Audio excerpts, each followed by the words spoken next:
دشمنان اسلام رسول پاک علیہ السلام کے نکاح پر 11 شادیوں پر اعتراضات تو کرتے ہیں، ان کی نگاہوں پر تعصب کا اور عداوت کا، حسد کا چشمہ لگا ہوا ہے، حقیقت سے ناواقف ہے۔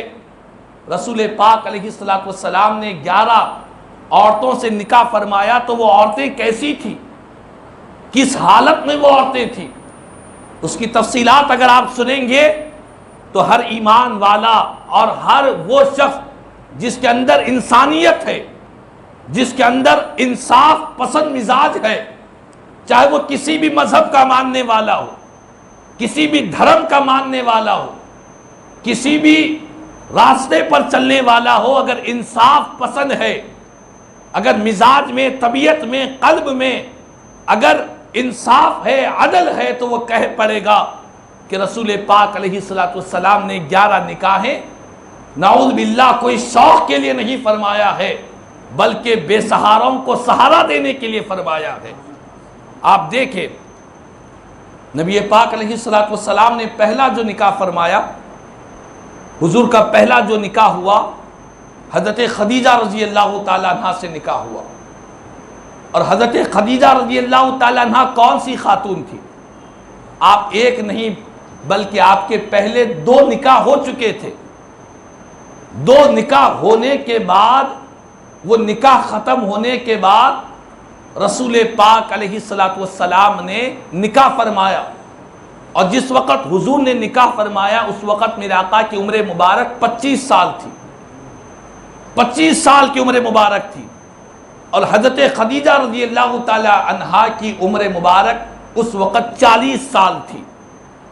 40 سال کی بیوہ خاتون سے 25 سال کا کوئی فرد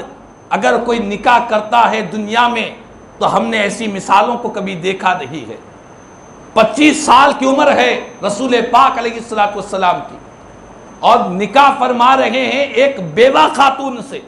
اور جب تک حضرت خدیجہ رضی اللہ تعالی عنہ سرکار کے نکاح میں رہی، جب تک وہ باحیات رہی، حضور نے کوئی نکاح نہیں فرمایا ہے۔ جب تک وہ باحیات رہی، 25 سال تک میرے آقا کریم صلی اللہ علیہ وسلم نے حضرت خدیجہ رضی اللہ تعالی عنہ کے ساتھ جو نکاح فرمایا ہے، لمبا عرصہ حضور نے گزارا ہے، 25 سال حضور نے گزارے ہیں۔ اس کے بعد حضرت خدیجہ رضی اللہ تعالی عنہ کا وصال ہوا، اور سرکار مدینہ صلی اللہ علیہ وسلم نے 11 بیویوں میں سے جتنی بیویوں سے نکاح فرمایا ہے، وہ ساری کی ساری عورتیں سوائے ام المومنین حضرت عائشہ صدیقہ رضی اللہ تعالی عنہ کے سوا، جتنی 10 بیویاں حضور کی رہی، جتنی 10 امت کی مائیں رہی، وہ تمام کی تمام غیر اس وقت یا تو بیوہ تھی یا تو مطلقہ تھی۔ حضور نے بیواؤں سے نکاح فرمایا، یا کسی عورت کو طلاق دے دیا گیا، میرے آقا نے ان سے نکاح فرمایا ہے۔ تو اس طرح کئی جہالتوں کو ختم کرنے کے لیے، کئی غلط فہمیوں کو دور کرنے کے لیے، کئی حکمتوں اور مصلحتوں کے لیے رسول پاک علیہ السلام نے 11 بیویوں سے نکاح فرمایا ہے۔ تو بہرحال کہنے کا مقصد یہی ہے، ہم تو سرکار کے امتی ہے، حضور کے غلام ہے، ہمارے لیے تو میرے آقا کریم صلی اللہ علیہ وسلم کتنے بھی نکاح فرما لے، کیا بھی عمر میں نکاح کر لے، ہم امتیوں کے لیے حق ہے، حضور کا ہر عمل ہمارے لیے باعث رحمت ہے، ہم امتیوں کے لیے کوئی شک و شبہ، کوئی ذرا سا ذہن دل و دماغ میں کوئی گرد و غبار داخل نہیں ہو سکتا۔ لیکن دشمنان اسلام یہ کوشش کرتے رہتے ہیں، ان کی یہ جد و جہد رہتی ہے کہ کسی طریقے سے بھی لوگوں کو اسلام سے اور رسول پاک سے دور کرتے جائے۔ لیکن یاد رکھ لے، ساری دنیا مل کر بھی رسول رحمت صلی اللہ تعالی علیہ وسلم کی ذات بابرکت کو کم کرنے کی کوشش کرے، قسم بخدا ساری کائنات مل کر بھی اس عمل کو نہیں کر سکتی ہے۔ خدا نے جس کے ذکر کو بلند فرمایا ہے، کائنات میں کسی کی طاقت و قوت ہے